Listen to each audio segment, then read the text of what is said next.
कोई भी ग्रुप में ऐसे बोल नहीं पाती थी या फिर कहीं पे मुझे कोई ग्रुप को लीड करना है तो वो मैं नहीं कर सकती थी। तो ये इसमें कैसा हुआ कि ये सिचुएशन मेरे लिए बहुत नया था। मैं पहली बार ऐसा कर रही थी, सब लोगों ने मुझे लीडर बना दिया। पर ऐसी सिचुएशन में भी पहली बार ऐसा हुआ कि मुझे कोई एंग्जायटी नहीं हुई, कुछ डिप्रेशन नहीं हुआ और मैंने वो अच्छे से किया। Hello everyone, welcome to Happy Living, and this is Miss Aishwarya. And yes, Aishwarya, and please introduce yourself. My name is doctor Aishwarya. मैं सूरत से हूँ, गुजरात से हूँ। मैं एक डॉक्टर हूँ और मैं अपना क्लिनिक चला रही हूँ। Very good. So ऐश्वर्या बताइए मुझे कि आप क्या एग्जैक्टली प्रॉब्लम फेस कर रहे थे जब आपने मेरे पास आए थे तब। सर मैं पहले कोई भी सिचुएशन आती थी तो मैं उसे टैकल नहीं कर पाती थी। इसकी वजह से मैं मेरे हाथ काँप रहे थे, मेरा कई बार मुझे सफोकेशन हो रहा था। मैं साँस लेने में दिक्कत हो रही थी, तो मैं कई बार रोती ज़्यादा रहती थी और सिचुएशन को फेस नहीं करती थी, एक रूम में बंद रहती थी। तो वो प्रॉब्लम की वजह से मैं लाइफ में आगे नहीं बढ़ पा रही थी। तो उसके बाद मैंने सर का कॉन्टैक्ट हुआ। ऐश्वर्या मुझे एक बात बताइए कि ये प्रॉब्लम आपको कितने दिनों से थी, कितने दिनों से, कितने महीनों से, कितने सालों से थी, और प्रॉब्लम में एग्जैक्टली आपको कैसा फील होता था। ये प्रॉब्लम मुझे अराउंड 5 इयर्स से 5 साल से थी और मैं जो लाइफ में करना था उसमें मैं बंधी रहती थी, मैं आगे बढ़ नहीं पा रही थी। और जब सफोकेशन होता है तो हम हमें पता है कि हम बहुत कुछ कर सकते हैं, पर कोई एक चीज़ ऐसी होती है जो हमें बाँध के रखती है, तो उसकी वज़ह से मैं आगे नहीं बढ़ पा रही थी। जब आप बोलते हो कि आपको एंजाइटी फील हो रही थी, तब मतलब आपको एग्जैक्टली क्या फील होता था, कैसे, आप मुझे अगर कोई सिचुएशन के बारे में बताओगे तो it will be better. Like किसी पे गुस्सा आता था या कोई कुछ बोलता था, तो मेरे दिमाग के अंदर ही रहता था, मैं उसको फेस नहीं करती थी। तो फिर मैं अंदर ही अंदर सोचती रहती थी कि ये क्यों हुआ, ये क्यों हुआ, ये मेरे साथ ही क्यों हुआ। फिर वही विचार मुझे डिप्रेस करते थे। मेरे हाथ बहुत सारा शेक करते थे। मुझे साँसें लेने में दिक्कत होती थी। पूरी बॉडी ऐसे वाइब्रेट होती थी और ज़्यादातर रोना ज़्यादा रहता था। सो ऐश्वर्या, इस प्रॉब्लम की वजह से आपकी लाइफ में आपको एग्जैक्टली क्या प्रॉब्लम फेस होते थे, कि जैसे कि डे टू डे लाइफ में आपको क्या परेशानियां फेस होती थी इस पर्टिकुलर एंजाइटी के प्रॉब्लम की वजह से। मैं कोई भी चीज़ का सामना नहीं कर पाती थी। मुझे आगे लाइफ में बढ़ना था। मेरे क्लिनिक में बहुत सारे पेशेंट्स आते थे और मुझे अच्छे से बात करना था, अ, खुल के रहना था, वो मैं खुल के नहीं रह पाती थी। किसी से बात कर रहे हैं वो कॉन्फिडेंटली नहीं बात कर पाती थी और लाइफ में बहुत कुछ करना था, कई लोगों की मदद करनी थी, कई लोगों के प्रॉब्लम्स को सॉल्व करना था, जो मेरी एक्सपर्टीज़ है, पर मैं वो नहीं करती थी इस प्रॉब्लम की वजह से। ऐश्वर्या, आपने हमारे कोचिंग में आने से पहले आपने क्या क्या चीजें ट्राई की थी एंजाइटी को दूर करने के लिए। मैंने बहुत सारे वीडियोज़ देखे थे, बहुत मेडिटेशन ऐसे किए थे। कई लोगों के पास मैंने इसके सॉल्यूशन माँगा था पर वो नहीं मिल रहा था मुझे।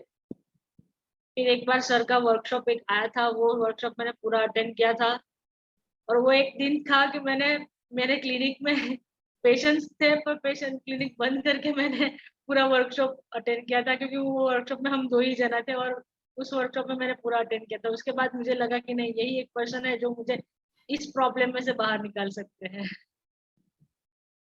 Very good. ऐश्वर्या, आपने पहले कहा कि आपने बहुत सारे ऐसे वीडियोस भी आप देखते थे, ठीक है, एंड बहुत सारे लोगों से आपने सोल्यूशन भी मांगा, आपने बहुत सारा सोल्यूशन ढूंढने की कोशिश की, ठीक है, या फिर आपने जो भी चीजें की, आपको क्या लगता था कि आपको उस चीज से, इस परेशानी का हल क्यों नहीं मिला। क्योंकि नॉलेज हमें सबसे मिलता है, पर एक सपोर्ट चाहिए और एक अपना प्रॉब्लम को समझने वाला कोई एक पर्सन चाहिए जिससे हम बात करते हैं, जिससे हम खुल के बता सकते हैं। वो एक पर्सन होता है कि जिसे हम सब कुछ कह सकते हैं, तो फिर वो एक ट्रस्ट बिल्ड होता है, तो उसके ऊपर हम इसमें से बाहर एक 1 to 1 हमें मिलता है कि हम उसमें से ज़्यादा अच्छी तरह बाहर बाहर निकल सकते हैं।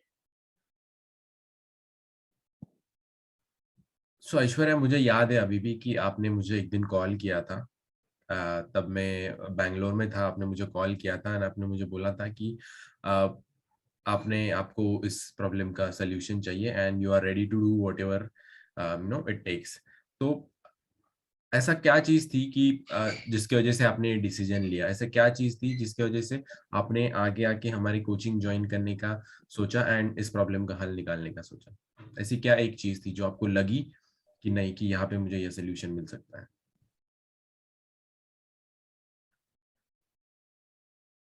मैं बहुत टाइम से इससे परेशान हो चुकी थी और मुझे इसमें से किसी भी तरह से निकलना था। तो सर ने जब मुझे बताया कि ऐसा है, मैं हेल्प कर सकता हूँ, मैं आपको इसमें से निकाल सकता हूँ, मैं 100% गारंटी देता हूँ कि मैं ये आप सिर्फ मुझे 3 महीने दीजिए, मैं उससे कर ही सकता हूँ। तब उनके ऊपर इतना ट्रस्ट था, उनकी बातों ने मुझे इंस्पायर किया था, कई इंसाइट्स मुझे दिया था उन्होंने। पहले ही उनकी बातों ने मेरी लाइफ को चेंज करना शुरू किया था। इसलिए फिर मैंने डिसाइड किया कि नहीं, अभी करना ही है। ऑलराइट। सो ऐश्वर्या, की नाउ अब आपने हैप्पी लिविंग हमारी कोचिंग को फिनिश कर लिया है, ठीक है? तो इस पूरी कोचिंग को पास करने के बाद जब आपने इसको पूरा कंप्लीट किया, ठीक है, तो इसके बाद आपने अपने लाइफ में क्या चेंजेस देखे? आपकी लाइफ कैसी दिख रही है अभी? मैं जो प्रॉब्लम फेस कर रहे थे, एंजाइटी, ये हाथ कांप रहे थे और कभी कभी सांस लेने में दिक्कत हो रही थी। अभी कोई भी सिचुएशन आ जाए, मैं ऐसा कंप्लीट होने के बाद एक भी बार ऐसा नहीं हुआ है कि मुझे वो सिचुएशन फिर से आई हो, फिर से फेस करनी पड़ी। आपने ऐसा ऐसा मैजिक किया है मेरी लाइफ में कि अभी तक मुझे ऐसा नहीं लगा कि कुछ भी हो जाए, पर ऐसी सिचुएशन ही नहीं आई कि मैं ऐसी सिचुएशन में फिर से आऊं। कुछ भी हो जाए, पर वो चीज नहीं हो रही है अभी लाइफ। वो परमानेंटली, मतलब परमानेंटली जा चुका है अभी। मैं चाहता हूँ कि आप थोड़ा अपने पैनिक अटैक के बारे में बता दें, क्योंकि मुझे याद है कि जस्ट जिस फर्स्ट डे जब हमने आपके ऊपर काम करना शुरू किया था, आपका जो पैनिक अटैक का लेवल था ना, वो बहुत ज्यादा हाई था। ठीक है, तो मैं चाहता हूँ कि आप अपने पैनिक अटैक के बारे में भी थोड़ा सा बताएं कि जब आपको पैनिक अटैक होता था तो एग्जैक्टली कैसे होता था। पैनिक जब भी आता है तब ऐसा लगता है कि अभी दुनिया में कुछ नहीं है। मुझे एक मैं अपने ही जोन में चली जाती थी कि नहीं, अभी मुझे कैसे करना है, क्या करना है, वो समझ में ही नहीं आता था। मैं ज्यादातर अपने हेड में बहुत ज्यादा पेन रहता था। मैं एक रूम में बंद रहती थी, पूरा अंधेरा करके ही रहती थी। फिर सब टेंशन ज्यादा रहता था तब। और फिर धीरे धीरे हाथ कांपने लगते थे, ऐसे लगते थे कि अभी कुछ हो जाएगा। फिर उससे बढ़ के हम बोलते थे श्वास लेने में दिक्कत होती, तब ऐसा लगता था कि अभी खत्म हो गया है, अभी कुछ नहीं कर सकती, अभी आगे कुछ होने वाला भी नहीं है, मैंने अभी तक जितनी मेहनत की उसका कोई रिजल्ट ही नहीं है, ऐसा लगता था। बहुत ज्यादा पेन महसूस किया था वो सिचुएशन। सो ऐश्वर्या की, आपने अभी मुझे पैनिक अटैक के बारे में बताया, अब मुझे बताइए कि राइट नाउ अभी आपकी सिचुएशन कैसी है? आप तो पहले पहले की सिचुएशन तो बता दिया आपने, बट अभी जब आपने ये पूरा कंप्लीट किया उसके बाद आपको पैनिक अटैक के बारे में आपको क्या कहना है? आपकी वजह से वो पैनिक अटैक अभी आ ही नहीं रहा है। वो क्या था, वो उस टाइम चला गया है, तो अभी वो क्या था वो भी मुझे पता नहीं है। क्योंकि अभी वो होता ही नहीं है, कोई भी सिचुएशन आ जाए वो होता ही नहीं है। वो ऐसी स्टेट, माइंड की स्टेट ही नहीं आती है कि मुझे ऐसा होना पड़े। मतलब कंप्लीटली रिकवर हो गया है आपकी वजह से। एंड इसके थ्रू जाने के बाद आपको आपके लाइफ में आपके और जो लाइफ के एस्पेक्ट्स हैं उनके ऊपर आपको क्या इफेक्ट दिखता है इसकी चीज का, कि जब आप इस प्रॉब्लम से पूरी तरीके से आपने छुटकारा पा लिया, उसके बाद आपके लाइफ में, ओवरऑल लाइफ में क्या चेंजेस आए? मैं एक इंट्रोवर्ट ज्यादा रहती थी, मैं अभी खुल के सभी के साथ बात कर सकती हूँ।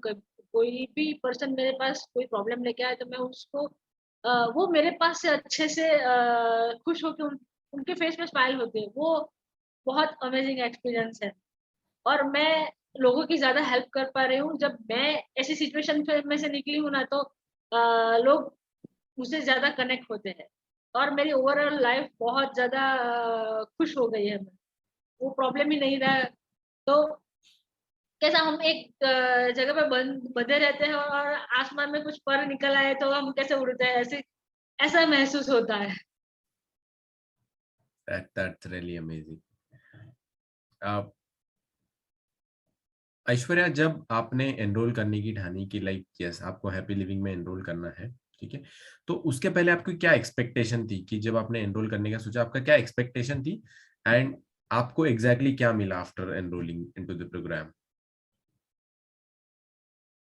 मेरी एक्सपेक्टेशन वही थी कि मैं जो ये फिजिकल बॉडी ऊपर जो स्ट्रेस आ रहा है, मुझे उससे निकलना था। मुझे इसमें से ऐसी लाइफ नहीं जीनी थी जिसमें मैं अपने आप को बांध के रखूं, या फिर कोई भी बॉडी का कोई भी एक्सप्रेशन है, जो एंजाइटी है, जो डिप्रेशन है, या वो मुझे कंट्रोल करे, वो मैं नहीं चाहती थी। मैं उसके ऊपर जीत लेना चाहती थी। और उसके बाद मैंने ये कंप्लीट किया, उसके बाद वो कंप्लीटली हो चुका है।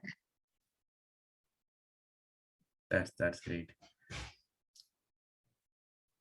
ऐश्वर्या, मैं चाहता हूँ कि जो भी लोग इस वीडियो को देख रहे हैं, ठीक है, ये जो भी हमारे इस कॉन्वर्सेशन को सुन रहे हैं, ठीक है, तो उन लोगों के मन में भी यही कंफ्यूजन है, वो भी आपकी तरह ही जिस प्रॉब्लम से आप जा रही थी वो भी इसी प्रॉब्लम से जा रहे हैं, ठीक है, तो उनके मन में भी कई बार सवाल होते हैं, वो भी डिसाइड नहीं कर पाते whether they should go ahead with this और नॉट, ठीक है, उनका ही आपकी तरह जैसे आपका भी, क्योंकि वो भी बहुत सारे सोल्यूशन ट्राई कर चुके होते थे, ठीक है, तो वो डिसाइड नहीं कर पाते थे, तो आप उन लोगों के लिए क्या मैसेज देना चाहेंगे? मैं भी ऐसी थी कि जब मैंने ये डिसीजन लिया तब मैं भी थोड़ा डर रही थी कि क्या करूं, करूं या नहीं करूं, करूं या नहीं करूं। फिर मैंने सोचा कि यही पेन से आगे जीते रहना है, तो फिर कोई सॉल्यूशन आने वाला नहीं है। तो इस पेन से जो मुझे बाहर निकलना है, मुझे इसमें से निकलना है, कुछ भी हो जाए। मुझे पीछे देखना ही नहीं है कि ये क्या हुआ था। तो फिर कोई एक डिसीजन तो मैंने लिया, और ये डिसीजन से पूरी लाइफ चेंज हो गई। तो मैं इस कर सकती हूँ, तो ऐसा कोई नहीं है कि वो नहीं कर सकता। वो और अपनी तकलीफों से, अपनी एंजाइटी से, अपनी डिप्रेशन से, सबसे बाहर निकल ही सकता।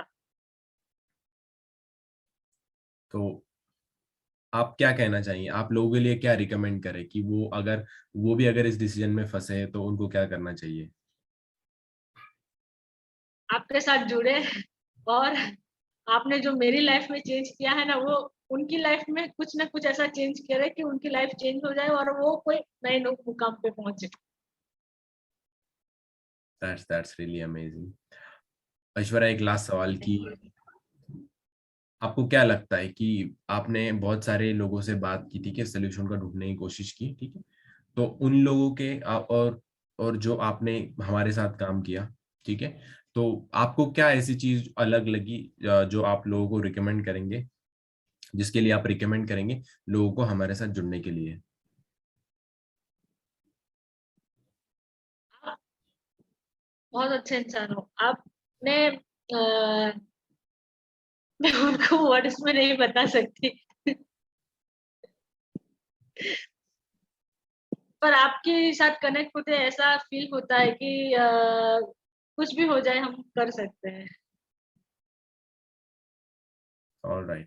Thank you so much. Thank you so much for sharing all thank you those sir, insights. Thank you And sir, thank you. it was lovely talking to you. And I'm sure this video will help a lot of people जो लोग सोच में है, कि उनका problem भी solve हो सकता है कि नहीं हो सकता, ठीक है। एंड आज जो आपने हमारे साथ बात की है, ठीक है, इस बात के बाद आई एम श्योर बहुत सारे लोगों को ये कॉन्फिडेंस भी आएगा that they should believe that they can get rid of all those problems, that too permanently. Thank you so much.